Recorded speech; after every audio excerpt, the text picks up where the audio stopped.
الحمد لله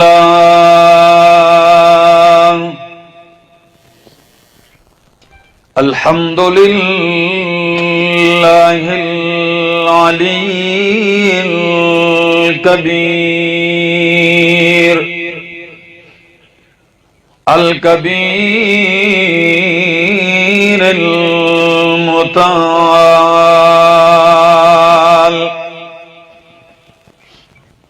الحمد لمن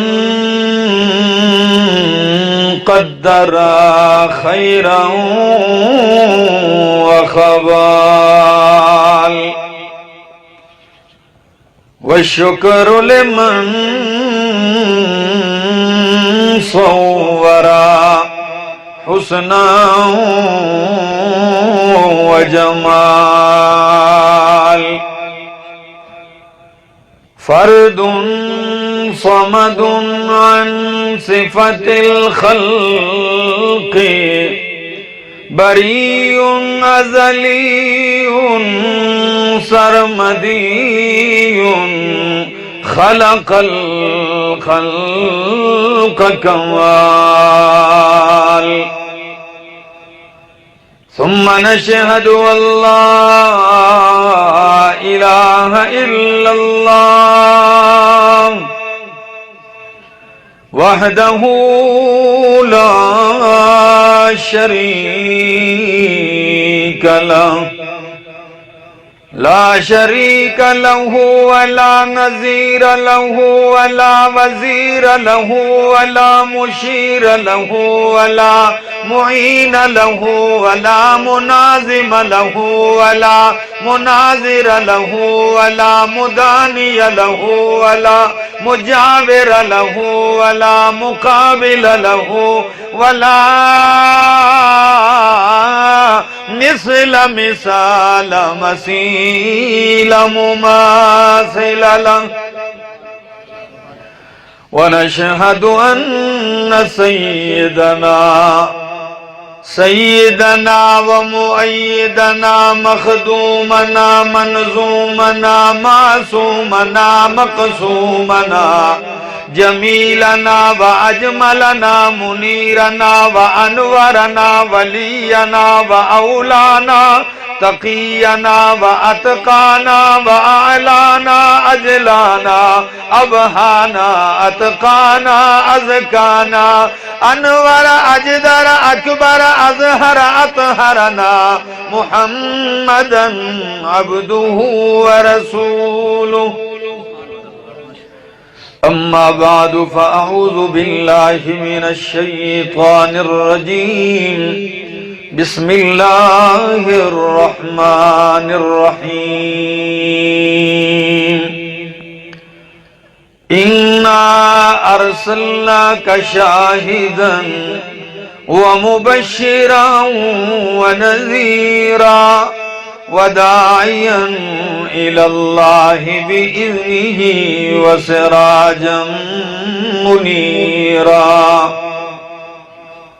وقال تعالى يا أيها الرسول بلغ ما أنزل إليك من ربك وإن لم تفعل فما بلغت رسالته والله يعصمك من الناس وقال النبي صلى الله تعالى عليه وسلم بعثت لأتمم مكارم الأخلاق وقال النبي صلى الله تعالى عليه وسلم إنما بعثت معلما سبحان ربك رب العزة عما يصفون وسلام على المرسلين والحمد لله رب العالمين.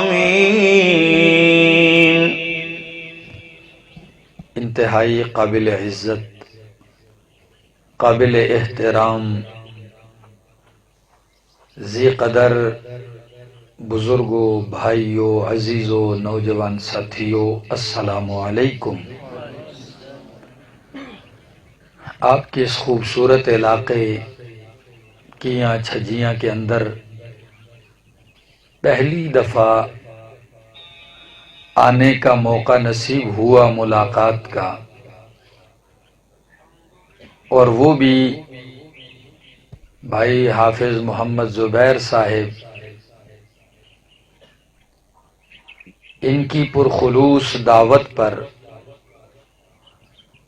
یہ بار بار مولانا حافظ محمد بلال کو کہتے کہ بھائی ان سے کہیں کہ آ جائیں، اور یہ بار بار مجھے کہتے، تو میں نے ان سے ایک دن کہا کہ آپ ڈائری میری خود دیکھ لیں، میں لگاتار تقریباً بلوچستان، خزدار، پھر وہاں سے لاڑکانہ، سکھر، خیرپور، کراچی، پھر وہاں سے گھر پہنچا، پھر اگلے دن گھر سے سفر باندھا چکوال، تالا گنگ، میاں والی، بکھر، اور رات کو بھی ثوابی ایک گاؤں ہے یار حسین، وہاں پروگرام تھا، وہاں سے آیا ہوں۔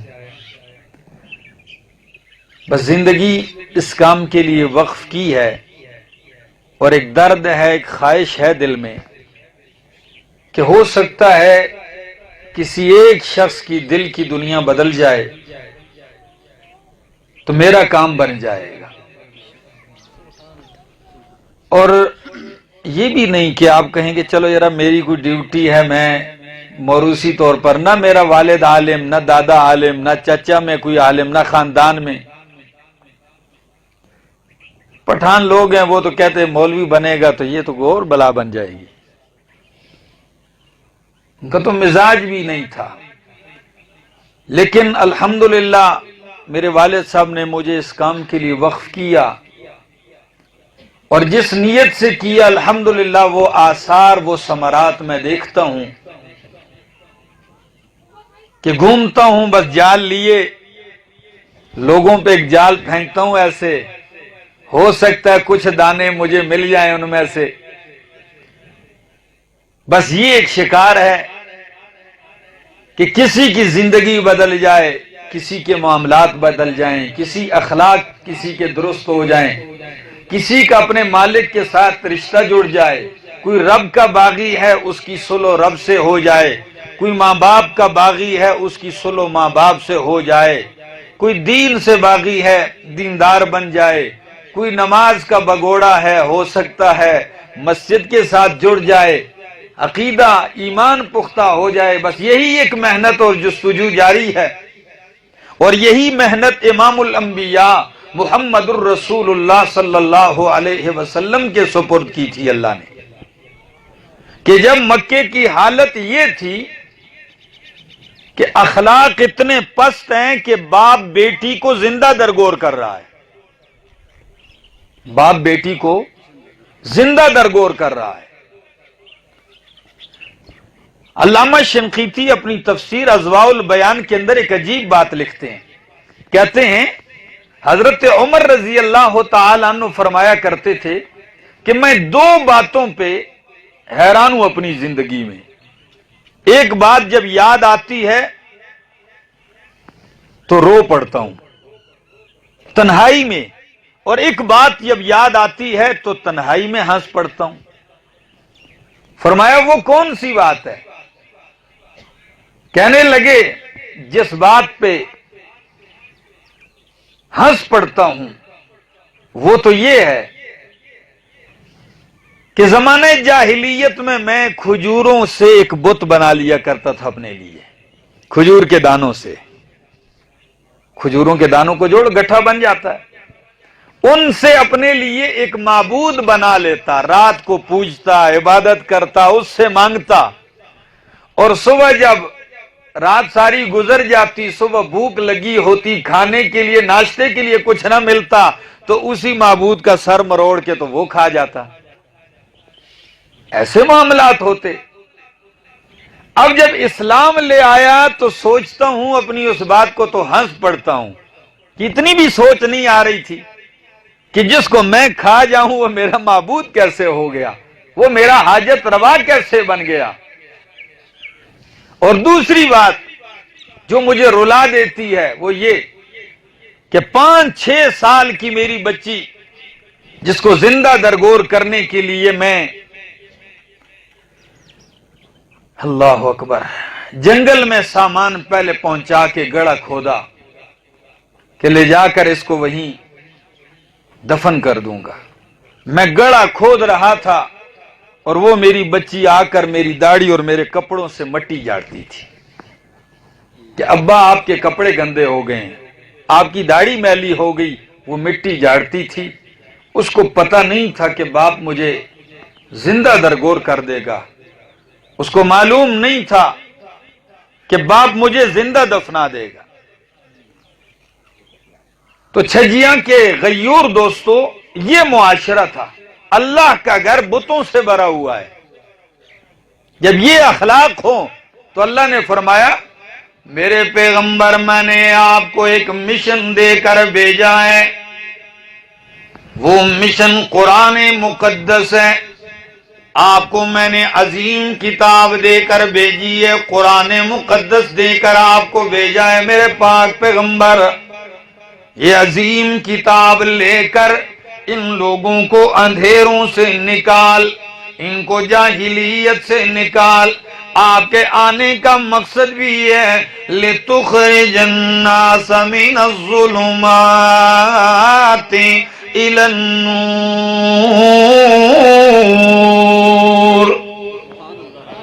تاکہ آپ لوگوں کو اندھیروں سے نکالیں.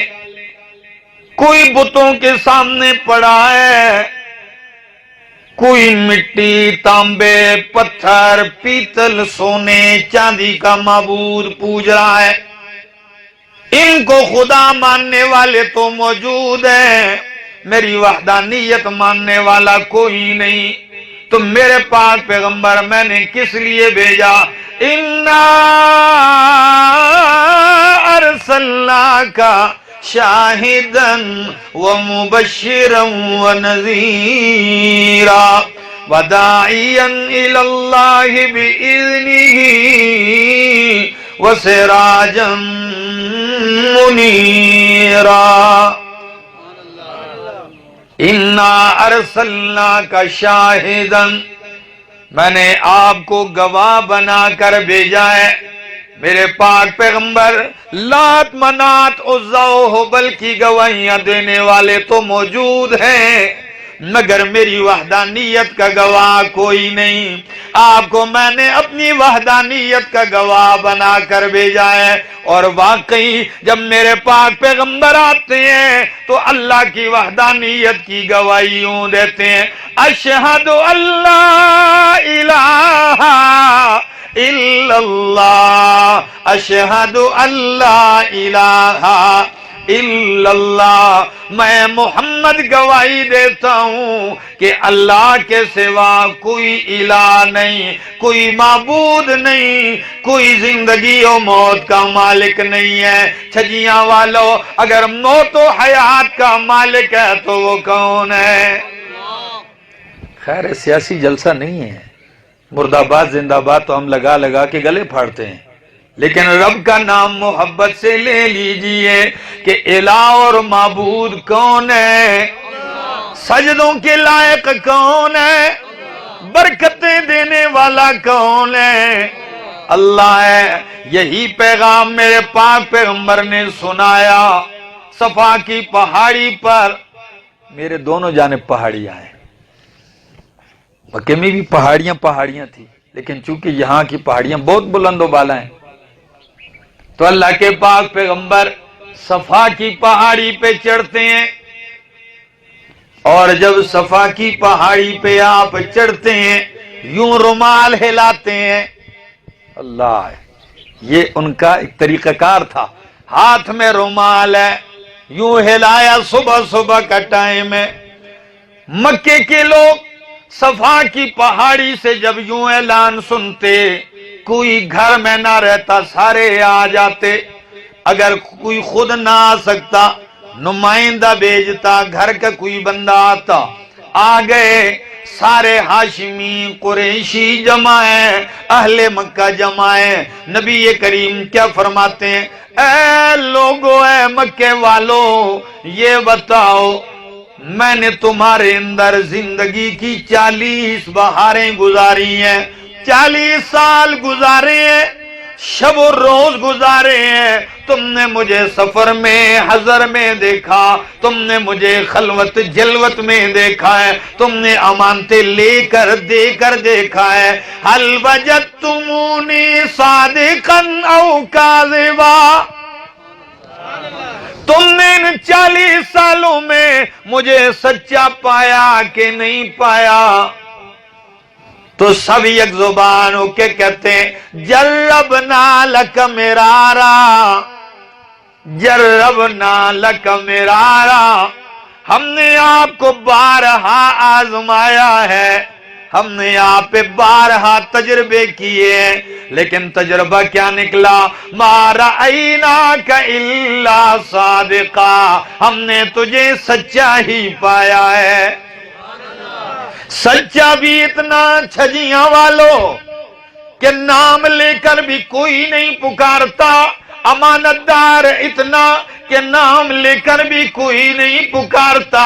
جب میرا محمد سامنے آتا ہے، بچہ بوڑھا جوان کہتا ہے جاء صادق امین، لوگو سچا آ گیا، جاء امین، لوگو امانت دار آ گیا۔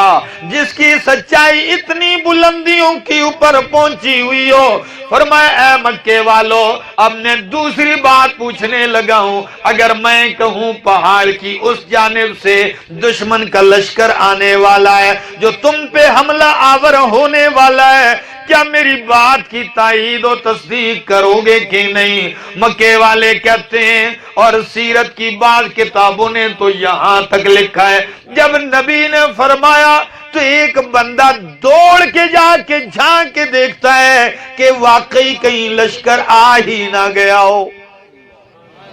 اگر میں بتاؤں پہاڑ کی اس جانب سے کوئی لشکر حملہ آور ہونے والا ہے تو وہ بندہ واپس آ کے کہتا ہے کہ ہم نے دیکھ بھی لیا، لشکر بھی کوئی نہیں، جنگ کی کوئی صورتحال بھی کوئی نہیں، لیکن 40 سال کی صداقت آپ کی بتاتی ہے، ہم اسی نتیجے پر پہنچ سکتے ہیں کہ ہماری آنکھیں غلط دیکھ سکتی ہیں لیکن محمد کی زبان غلط نہیں ہو سکتی۔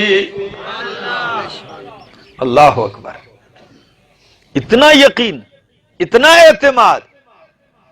فرمایا جب اتنا یقین ہے، اتنا اعتماد ہے، 40 سال کا دور میں نے گزارا ہے، نبی نے سب سے پہلے اپنا کردار پیش کیا ہے۔ کیا پیش کیا؟ یہ بہت مشکل ہے، ایک بندہ آ کے کہے لوگوں میں کیسا تھا زمانہ ماضی میں، مجھے کیسے پایا، بہت سارے لوگ کھڑے ہو جائیں گے ہمیں پتہ ہے تو کیا کرتا رہا ہے، لیکن قربان جاؤں نبی کی 40 سالہ جوانی اتنی پاک دامنی کی تھی کہ پہلے کریکٹر پیش کیا، مجھے کیسا پایا تم نے؟ سب نے کہا سچا۔ فرمایا جب اتنا اعتماد ہے، اب میں ایک بات کرنے لگا ہوں، وہ کون سی بات ہے؟ قولوا لا الہ الا اللہ تفلحوا، چھجیاں والو کہہ دو سبحان اللہ۔ فرمایا اب میرا پیغام ہے کہ لا الہ الا اللہ، کوئی الہ نہیں، کوئی حاجت روا نہیں، کوئی مشکل کشا نہیں، کوئی سجدوں کے لائق نہیں، الا اللہ، اگر ہے تو کون ہے؟ اللہ ہے۔ جب یہ پیغام کہنے کی دیر، پھول نہیں برسائے، ہار نہیں پڑے گلے میں، ہر طرف سے پتھروں کی بارش شروع ہو گئی۔ یہ آسان کام نہیں تھا میرا دوست، بہت مشکل ہے۔ ہر طرف سے پتھروں کی بارش، بیگانہ نہیں، حقیقی چچا ابو لہب سب سے پہلا پتھر مارتا ہے اور کہتا ہے تبا لک یا محمد الہذا جماعتنا، نعوذ باللہ نعوذ باللہ، اے محمد تو تباہ ہو جائے، کیا تو نے اس لیے ہمیں جمع کیا؟ ہم سے باپ دادا کا دین چھڑانا چاہتا ہے، ہم سے ہمارے خدا چھڑانا چاہتا ہے، ہم اکیلے خدا کو نہیں، ہم تو ان ڈھیر ساروں کو بھی ساتھ مانیں گے۔ پتھر برسایا، نبی تو خاموش رہے، خون بہتا ہے، آپ نے جواب نہیں دیا، لیکن رب خاموش نہیں رہا، رب نے اوپر سے جواب دے دیا، فرمایا ابو لہب تو میرے محمد کو بد دعا دیتا ہے، میرا تیرے بارے میں اعلان ہے، تبت یدا ابی لہب وتب، جن ہاتھوں سے میرے محمد پہ پتھر برسائیں تیرے وہ ہاتھ تباہ ہو جائیں، تو بھی تباہ ہو جائے۔ اللہ اکبر۔ ایسا ہوا، یہ مشن چلتا رہا، یہ تو ابتدا تھی، یہ تو آغاز تھا، لیکن قربان جاؤں مشکل کی ان گھڑیوں میں جس نے پہلے ساتھ دیا وہ پہلا نمبر پا گیا۔ جو جتنا پہلے آتا گیا پہلے پاتا گیا۔ نبی کریم اعلان کرتے ہیں، چھجیاں والوں بڑی کام کی بات کرنے لگا، کیا فرماتے ہیں؟ یا ایھا الناس انی رسول اللہ الیکم جمیعا، میں تم سب کی طرف اللہ کا رسول ہوں، جمیعا، ایک نہیں، مکہ نہیں، مدینہ نہیں، سارے نبی قوم، قبیلے، وطن، علاقے کے لیے آئے، لیکن میرا نبی ساری کائنات کے لیے آیا۔ اب ذرا 3 جملے کہنے لگا ہوں، ان میں آپ غور کیجئے۔ نبی کی نبوت بھی عالمگیر، لفظ کیا ہے؟ وَمَا أَرْسَلْنَاكَ إِلَّا كَافَّةً لِلنَّاسِ، للناس، ساری انسانیت کے لیے، للناس کے جملے پہ غور کیجئے۔ نبی کا قرآن بھی عالمگیر ہے، فرمایا ہدی للناس، ساری کائنات کے لیے ہدایت ہے، اور نبی کا قبلہ بھی عالمگیر ہے، سب کے لیے، فرمایا ان اول بیت وضع للناس۔ نبی کریم فرماتے انی رسول اللہ الیکم جمیعا، قربان جاؤں ابو بکر آپ کی صداقت پہ، قربان جاؤں ابو بکر آپ کی شان پہ، ہر طرف سے کوئی کہتا ہے معجزہ بتائیں، کوئی کہتا ہے دلیل بتائیں، کوئی تکرار کرتا ہے، کوئی پتھر مارتا ہے، لیکن جب نبی کہتے ہیں میں لوگوں اللہ کا آخری نبی ہوں، تو صدیق کیا کہتے ہیں؟ صدیق کہتے ہیں یا رسول اللہ ہاتھ آگے بڑھائیے، اگر آپ اللہ کے آخری نبی ہیں تو میں آپ کا پہلا امتی ہوں، بغیر کسی حیل و حجت کے معنی۔ میرے دوستو، یہ حلقہ یوں پھیلتا گیا، احباب آتے گئے، سختی بڑھتی گئی، پہلے اکیلے نبی کریم پر، اب ابو بکر صدیق پر، ساتھ دیے تو ان پہ بھی سختی شروع ہو گئی۔ ظاہر بات ہے جب کسی حق پرست کا ساتھ دو گے پھر آپ پر بھی وہی جو مشکل اس پہ آئے گی وہی آپ پر آئے گی۔ حرم کے باہر اللہ کے نبی کھڑے ہیں، مشرکین کو سنا رہے ہیں قرآن۔ وہ کب سن رہے تھے؟ سب اکٹھے ہوئے اللہ کے نبی کو مارنے لگ گئے۔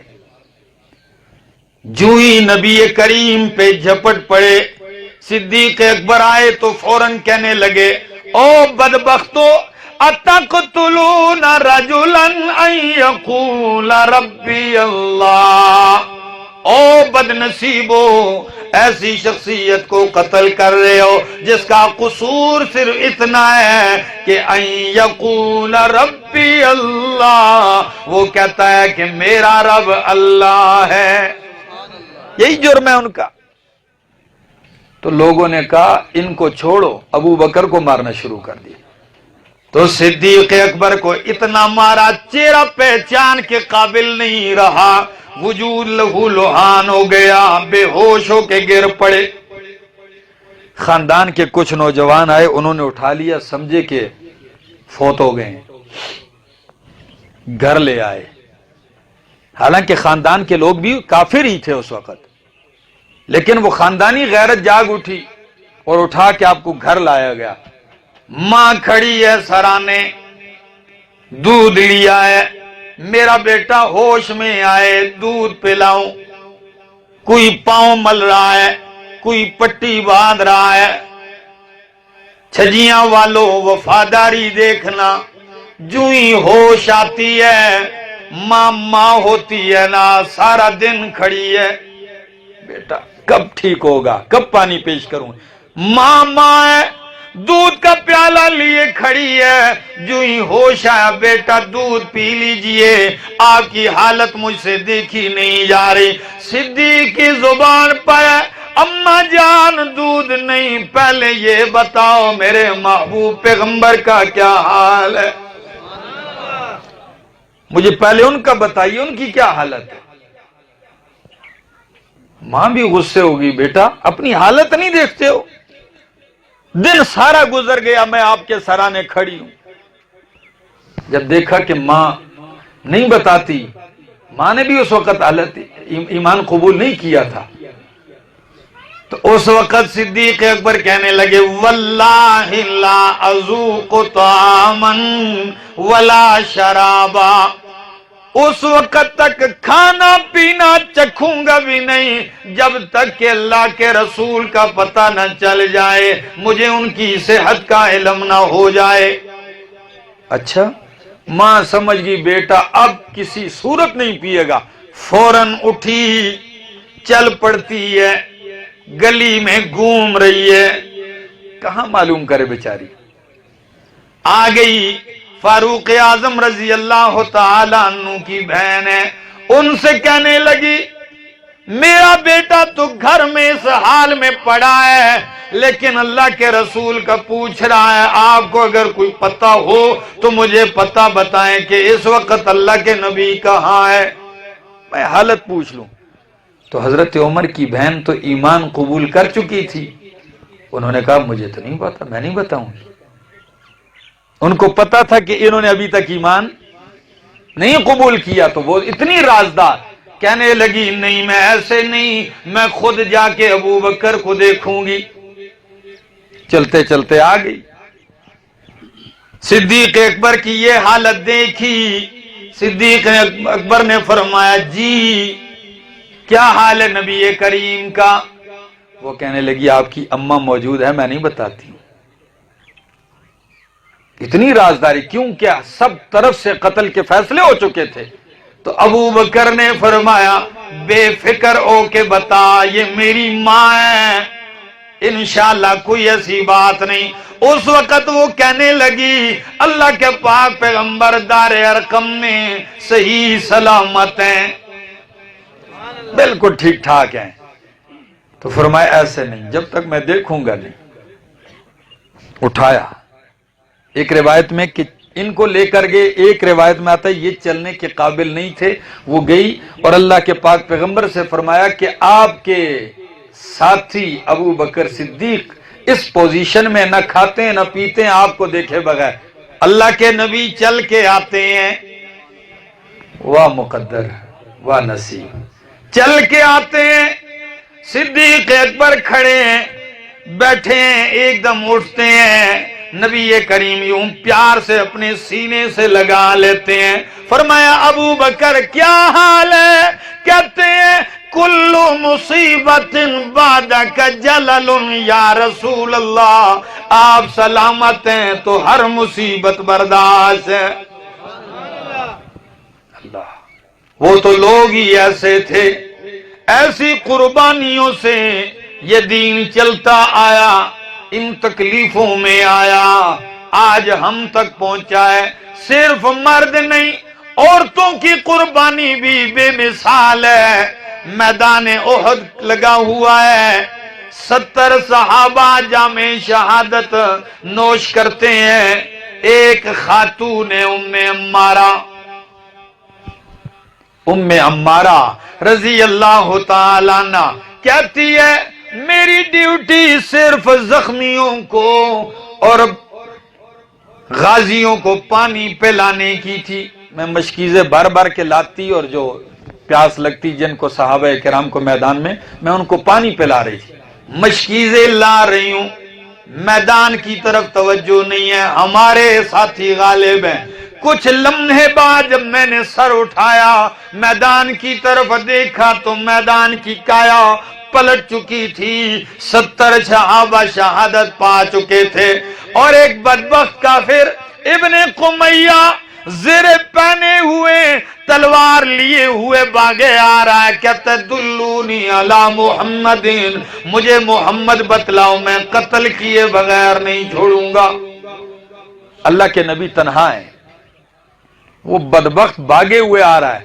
تو ام عمارہ فرماتی ہیں میں نے فوراً مشکیزہ پھینکا اور تلوار لے کے نبی کے دفاع میں کھڑی ہو گئی. واہ میرا خدا کی قسم، بندہ حیران رہتا ہے. حالانکہ خاتون ذات ہے، عورت ذات ہے، صنف نازک ہوتی ہے. آ گئی، کہتی ہے جس طرف سے وہ گھوم کے آتا ہے میں اسے نزدیک آنے نہیں دیتی ہوں. وہ مجھ پہ وار کرتا ہے، میں اس پہ وار کرتی ہوں، لیکن میرے وار کا اس پہ اثر نہیں ہوتا، اس لیے کہ اس نے لوہے کا لباس پہنا ہے. اس بدبخت نے اتنے زور سے میرے کاندھے پہ تلوار ماری کہ تلوار میری ہڈی میں دھنس گئی، میرا پورا وجود خون میں رنگین ہو گیا. لیکن نبی کے قریب نہیں آنے دیا. اور نبی کریم اس کی یہ وفاداری جانثاری دیکھ کے میدان احد کے بعد کیا کہا کرتے تھے؟ فرمایا واللہ، اللہ کی قسم ہے، ما التفت یمینا ولا شمالا الا ورأیتها تقاتل دونی. لوگوں، میں نے عمارہ کو دائیں بھی دیکھا بائیں بھی دیکھا، جس طرف دیکھتا ہوں عمارہ میرے دفاع میں لڑتی جا رہی ہے. نبی کریم نے ایک جملہ کہا عمارہ کے لیے، اللہم بارک لہم فی بیتہم، اللہ ان کے گھروں میں خاندان میں برکتیں عطا فرما. عمارہ کہنے لگی کہ رحمت کا دریا معجزن ہے. کہنے لگی دنیا نہیں چاہیے مجھے، میں بڑا مطالبہ کرتی ہوں. فرمایا بولیے. فرمایا یا رسول اللہ، میرا جی چاہتا ہے کہ ہم جنت میں بھی آپ کے ساتھ ہو جائیں. دنیا کی دعا نہیں چاہیے مجھے، میں آخرت کی طلبگار ہوں. اس وقت نبی کریم نے فرمایا اللہم اجعلہم رفقائی فی الجنہ، اللہ ان کو جنت میں میرا رفیق بنا دے. کہاں سے گئے کہاں تک پہنچے؟ یقیناً وفادار لوگ تھے. کہتے تھے جو جان مانگو تو جان دیں گے، جو جان مانگو تو جان دیں گے، جو مال مانگو تو مال دیں گے، مگر یہ ہم سے نہ ہو سکے گا، محمد کا جاہو جلال دیں گے. میرے دوستو، آج وقت ہے آپ کے پاس. یہ میں اختصار کے ساتھ چند باتیں عرض کر رہا ہوں. زندگی نے موقع دیا، پھر آئیں گے تفصیل سے بولیں گے. جب یہ قربانیاں، یہ وفاداریاں اب ہم اپنے گریبان میں جان کے ہماری وفا کتنی ہے، اب ہماری وفاداری کتنی ہے. یقین کیجئے مسجدیں ویران پڑی ہیں، مسجدیں بنی ہوئی عالی شان خوبصورت، سال ہر سال گزر جاتے ہیں، ہر روز 5 دفعہ مسجد سے آواز آتی ہے حی علی الصلاۃ، حی علی الفلاح، نماز کی طرف آؤ، حی علی الفلاح، کامیابی کی طرف آؤ. کتنی باتیں، نماز کی طرف، کامیابی کی طرف. لیکن میرا نوجوان باہر کامیابیاں تلاش کر رہا ہے، جدھر سے اعلان ہو رہا ہے آ کامیابی کی طرف، وہاں کا کسی کو دھیان نہیں. آواز آتی ہے فجر کی نماز میں الصلاۃ خیر من النوم، کہ نماز نیند سے بہتر ہے۔ ہم کیا کہتے ہیں؟ نیند بہتر ہے، سویا ہوا ہے 10 بجے جاگ جاتا ہے، پھر کہتے دعا کرو روزی میں برکت ہوئے۔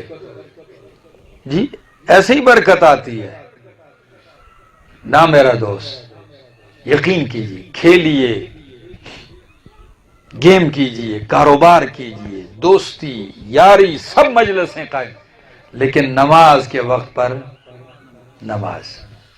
آپ کو پتا ہے کہ اللہ کے پاک پیغمبر فرماتے حبب الی من دنیاکم ثلاث، تمہاری اس فانی دنیا میں 3 چیزیں مجھے بڑی محبوب ہیں۔ کتنی؟ 3 چیزیں۔ پہلی چیز الطیب، خوشبو میں بہت پسند کرتا ہوں۔ نبی کریم کو خوشبو بڑی پسند تھی، خوشبو پسند کرتا ہوں۔ خوشبو نبی کو اتنی پسند تھی، خوشبو سے اتنی نسبت کہ آپ کے پسینے سے بھی خوشبو جا رہی ہوتی تھی۔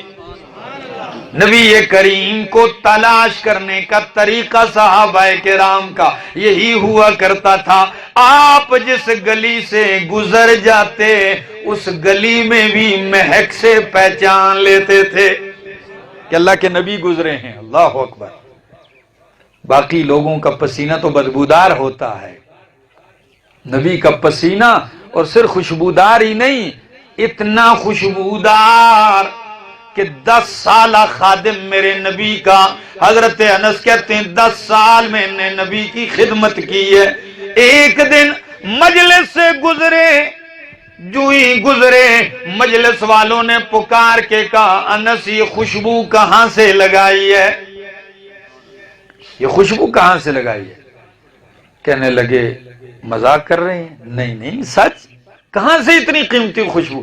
کہنے لگے اللہ کی قسم ہے یہ خوشبو نہیں، میرے محمد کا پسینہ ہے۔ اللہ اکبر۔ میرے پاس ڈبیا میں، یہ آپ نے کہاں سے لیا؟ فرمایا نبی کریم دھوپ میں تقریر فرما رہے تھے، میں خادم تھا، آپ کے جبین اطہر پہ پسینہ آیا، میں نے یوں انگلی پھیری اور ڈبیا میں محفوظ کر لی ہے۔ یہ کمال تھا آپ کی وجود اقدس سے خوشبو کی ایک مہک اٹھتی تھی۔ اور اس کا عالم یہ ہے کہ کسی شاعر نے بتایا، آپ یہ نہ کہیں کہ شاید خوشبو اس لیے جا رہی ہو کہ مال زیادہ ہوتا ہے بندے کے پاس یا پیسے زیادہ، نہ، یہ آپ کی طہارت تھی، یہ آپ کی پاکی تھی۔ اللہ نے آپ کو اس قدر پاکیزہ بنایا ہے کہ جس کی کوئی انتہا نہیں ہے، ورنہ گھر کی حالت تو یہ تھی کہ شاعر کہتا ہے کھجوروں اور پانی پر معیشت گھر کی چلتی تھی، کھجوروں اور پانی پر معیشت گھر کی چلتی تھی، گزر جاتے مہینے آگ چولہے میں نہ جلتی تھی، کئی رات دن فاقوں میں اپنے کاٹ دیتے تھے، بھوک کی شدت میں شکم پر پتھر باندھ لیتے تھے، لیکن اللہ نے شان کتنا اونچا دیا، مقام کتنا اونچا دیا، فرمایا مسافہ جس کو ہونے کی سعادت ہاتھ آتی تھی تو پورا دن گزر جاتا مگر خوشبو نہ جاتی تھی۔ اب سے کوئی ہاتھ ملا لیتا اس کے ہاتھ سے بھی خوشبو جاتی، پہلی چیز۔ اور دوسری چیز النساء والمرأة الصالحہ، کہ دنیا میں مجھے نیک صالح بیوی بڑی پسند ہے، وہ عورت جو رب کی عبادت گزار بھی ہو، خاون کی تابعدار بھی ہو۔ یہ عورت اللہ کے نبی کو بہت پسند ہے۔ اور تیسری چیز وَجُعِلَتْ قُرَّةُ عَيْنِي فِي الصَّلَاةِ، فرمایا نماز، یہ تو اس میں تو میری آنکھوں کی ٹھنڈک رکھی گئی ہے۔ تو میرا نوجوان نبی کریم کی آنکھوں کی ٹھنڈک کو دل سے لگاؤ گے کہ نہیں؟ نماز پڑھیں گے، پابندی کریں گے، خیر ارادے کے طور پہ ہاتھ کھڑا کر لیجئے۔ جزاک اللہ۔ زندگی باقی، ملاقات باقی۔ آخر دعوانا ان الحمدللہ رب العالمین۔ آخر میں ایک دعا کر لیتے ہیں۔